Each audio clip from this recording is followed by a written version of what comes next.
नमस्कार. चंद्र राशीप्रमाणे वृश्चिक राशींच्या व्यक्तींना ऑगस्ट 2024 या महिन्यासाठी मी आता मार्गदर्शन करणार. वृश्चिक राशींच्या व्यक्तींना हा महिना जो आहे तो खूप अडथळ्यांची शर्यत असा महिना म्हणता येईल. नाउमेद होऊ नका, कारण प्रत्येक गोष्टीला अपवाद असतो आणि उपायही असतो. म्हणून असं मी पहिल्याच वाक्यात सांगितलं म्हणून तुम्ही अजिबात नाराज होण्याचं कारण नाही. पण परिस्थितीची जाणीव तुम्हाला करून देणं हे माझं कर्तव्य आहे आणि केवळ याच भावनेतून मी तुम्हाला हे सांगतोय. तुम्हाला कोणालाही नाराज करायचं, दुखवायचं असं काही माझा हेतू नाही आहे. वृश्चिक राशींच्या व्यक्तींना हा महिना जो आहे तो काही कटकटींना सामोरं जावं लागेल, काही संकटांना सामोरं जावं लागेल. तर त्यासाठी तुम्ही थोडी तयारी ठेवा आणि आपलं मानसिक भक्कमता तुमच्याकडे आहे ती दाखवा. कारण आपण तोंडाने मोठ्या मोठ्या गोष्टी केल्या तरी प्रत्यक्ष वेळ येईल तेव्हा ते धाडस आणि साहस आपल्यालाच दाखवून द्यावं लागतं जगाला. ते अन्य कोणी दाखवू शकत नाही. म्हणून तुम्ही त्यासाठी तयार राहा. प्रत्येक कार्यामध्ये विघ्न किंवा काहीतरी विलंब किंवा काहीतरी अडचण, खोळंबा अशा या गोष्टी या महिन्यात तुम्हाला सतावतील असं या ठिकाणी दिसून येईल. पण आता अशा गोष्टी होत राहिल्या म्हणजे आपलं जीवन थांबवू शकतं का? नाही. आपलं जीवन हे आपल्याला पुढे केलंच पाहिजे. म्हणून त्यासाठी उपाय तुम्हाला सांगणारच आहे. पण तुम्ही याची तयारी ठेवा की अशा गोष्टी होणार आहेत हे एकदा आपल्याला कळलं म्हणजे आपण आपली मानसिक तयारी तशी करतो आणि ती तुम्ही करा, कारण तुम्हाला यातून पुढे जाईल. प्रकृतीच्या बाबतीत म्हणाल तर देवदयेने तुम्हाला प्रकृतीत काही खूपसा त्रास मला दिसत नाही. आपला जोडीदार तुम्हाला, तुमचा जोडीदार जो आहे तो प्रत्येक गोष्टीत सहकार्य करेल आणि तुम्हाला हातभार लावेल, संकटात तुम्हाला हात देईल असं यामध्ये दिसून येत आहे. म्हणजे जर जोडीदाराची साथ तुम्हाला असेल तर कोणताही जो काही असा फेज आहे तो तुम्ही आपोआप पार करून नेऊ शकता. उद्योग व्यवसाय यामध्ये असणारे जे लोक आहेत त्यांनी गुंतवणूक करताना सल्ला घेतल्याशिवाय कोणतीही गुंतवणूक करू नका. कारण आर्थिक व्यवहारात फसण्याची शक्यता आहे किंवा ती गुंतवणूक तुम्हाला रिझल्ट न देण्याची शक्यता आहे. म्हणून सल्ला घेतल्याशिवाय कोणतीही गुंतवणूक धंद्यामध्ये किंवा अन्य व्यवसायामध्ये तुम्ही करू नका असाच सल्ला मी या ठिकाणी तुम्हाला देईन.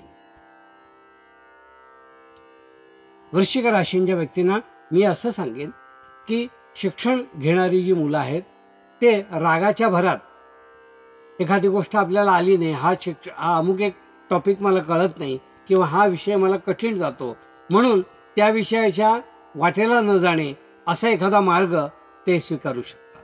पण तो करू नये, तशा गोष्टी करू नये. कारण शिक्षणामध्ये जो भाग असतो, अमुक एक विषय जे असतात ते विषय आपल्याला घेऊनच परीक्षा पास व्हावी लागते. म्हणून ते न टाळता तुम्ही ते करायचं आहे. ते विषय तुम्हाला नावडीचे विषय न टाळता तुम्हाला ते करायचं आहे. म्हणून त्याचा अभ्यासही तुम्ही समजून तंत्र वापरून, अभ्यासाचं नेमकं तंत्र वापरून तुम्ही करा की जेणेकरून त्याचा नावडतेपणा जो आहे त्या अभ्यासाचा तो तुमचा दूर होईल. वृश्चिक राशीच्या व्यक्तींना मी असं या ठिकाणी सांगू इच्छितो की कौटुंबिक कारणासाठी तुम्हाला काही ना काहीतरी खर्च करावा लागेल असं या ठिकाणी मला दिसून येतं. खर्च होणे स्वाभाविक आहे, पण तो वायफळ खर्च असू नये किंवा कोणाच्या तरी एका व्यक्तीच्या हट्टापायी असू नये. खरोखरच त्याचा आपल्याला किती उपयोग आहे, किती विनियोग आहे हे कळल्यानंतरच आपण एखादा खर्च करा. अन्यथा तुम्हाला नंतर तो खर्च झाल्यावर पश्चाताप करायची पाळी आहे. वृश्चिक राशीच्या व्यक्तींना मी असं सांगू इच्छितो की उत्पन्न तुमच्या खिशात नसेल पण तुमच्या कागदावर निश्चित असेल. पण ते कागदावरचं उत्पन्न खिशात कसं आणायचं हे सुद्धा एक तंत्र आहे आणि ते तंत्र तुम्ही अवलंबा म्हणजे तुमचं उत्पन्न तुमच्या खिशात येईल असं मला या ठिकाणी सांगायचं आहे. वृश्चिक राशीच्या व्यक्तींनी या महिन्यामध्ये रोज सकाळी स्नान झाल्यानंतर शिवलीलामृत 11वा अध्याय वाचणं त्यांच्यासाठी आवश्यक आहे असं मला वाटतं, की त्यामुळे बऱ्याच कटकटी आणि होणाऱ्या समस्या, पुढे येणाऱ्या समस्या दूर होतील असा आत्मविश्वास मला आहे. म्हणून वृश्चिक राशींच्या व्यक्तींनी ह्या महिन्यात शिवलीलामृत 11वा अध्याय जरूर वाचावा, जो आमच्या या श्रद्धा चॅनलवर शिवलीलामृत ग्रंथाची ऑडिओ उपलब्ध आहे. तर तो ऐकल्यानंतर तुमच्या बऱ्याचशा समस्या दूर होतील. नोकरी करणारी जी मंडळी आहेत त्यांना नोकरीमध्ये खूप कंटाळवाणं काम आहे असं वाटायला लागेल किंवा त्या कामाचा कंटाळा येईल, पण कंटाळा करू नका. प्रामाणिकपणे तुमची जबाबदारी आहे ती पार पाडा आणि ते पार पाडायला शिका, म्हणजे तुम्हाला इंटरेस्ट निर्माण होईल. व्यवसाय करणारे व्यक्ती जे आहेत त्यांनी खूप मोठी गुंतवणूक या महिन्यात करू नका, कारण त्या गुंतवणुकीचा काही लगेचच लाभ होणार अशा गोष्टी मला या ठिकाणी दिसत नाहीत.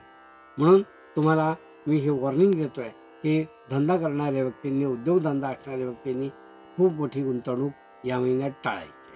हे होतं वृश्चिक राशींच्या व्यक्तींना मार्गदर्शन.